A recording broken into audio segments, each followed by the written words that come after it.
Dear students, we were discussing about the chapter Major Landforms of the Earth, and today we'll start part 2 of this chapter with the topic Importance of Mountains or the Uses of Mountains. You know that mountains are considered very useful. Why? Because mountains are the storehouse of water. Many rivers have their sources in the glaciers in the mountains. And why the rivers are important? Because with the help of rivers, we can build dams and reservoirs by which we generate electricity and we supply water for irrigation and other purposes. So water from the mountains is also used for irrigation and generation of hydroelectricity. If we talk about India, approximately 22% of total electricity is generated in river valley projects. It means this is hydroelectricity. Hydro means water. The river valleys and terraces are ideal for cultivation of crops. Mountains have a rich variety of flora and fauna. Second thing. So the first is about origin of rivers and why the rivers are important. We have discussed, and after that, this is the center of flora and fauna. It consists of lot of species of flora and fauna, means plants and species are found on the mountains. The forest provide fuel, fodder, shelter and other products like gum, raisins, etc. Mountains also provide idyllic sites for tourists because mountains create beautiful sceneries, and for seeing these scenes and for tourists come there for amusement, so they visit the mountains for their scenic beauty. Several sports like paragliding, hang gliding, river rafting, skiing are popular in the mountains.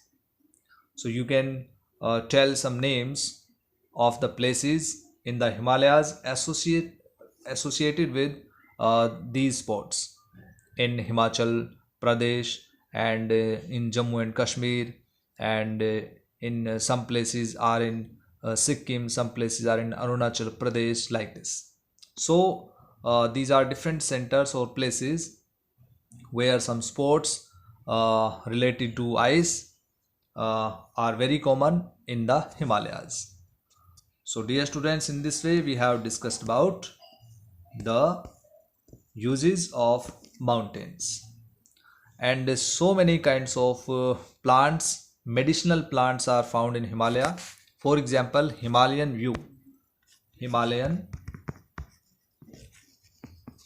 Himalayan yew. It is found in Arunachal Pradesh and Himachal Pradesh.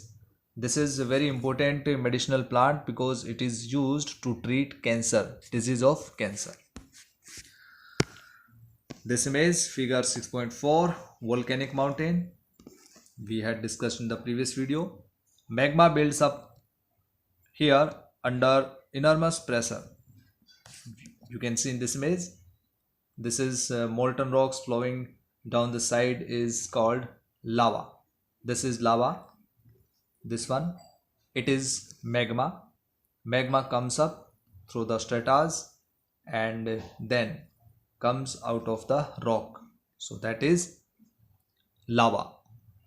And after becoming solids, in the previous chapters we have discussed about the rock cycle. The volcanic cone is composed of layers of ash and lava, this one. After that, plateau 6.5. Plateaus. A plateau is an elevated flat land. It is also called tableland, standing above the surrounding area. A plateau may have one or more sides with steep slopes. The height of plateaus often varies from few hundred meters to several thousand meters. Plateaus, like mountains, may be young or old.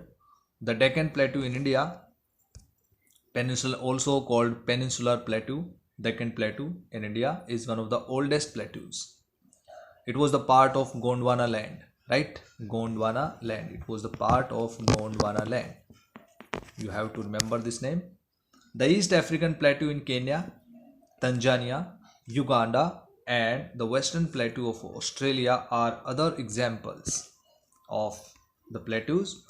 The Tibet Plateau is the highest plateau in the world with a height of 4,000 to 6,000 meters above the mean sea level, right? So we measure the heights of these geographical locations compared to the sea level.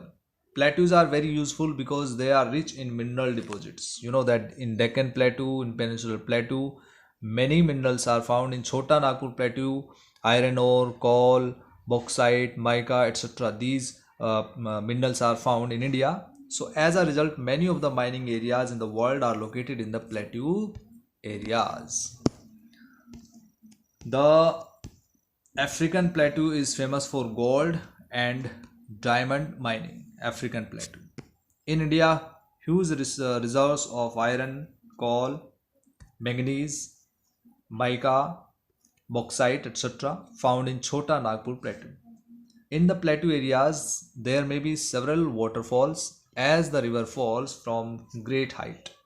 In India, Hundru Falls in Chota Nagpur Plateau on the river Subarnarekha. You know that Subarnarekha is flowing through Jamshedpur, near Jamshedpur, where Tisco, Tata Iron and Steel Company, located, and Jog Falls in Karnataka are example of such waterfalls. The lava plateaus are rich in black soil, which is very important and fertile soil, good for cultivation of cotton.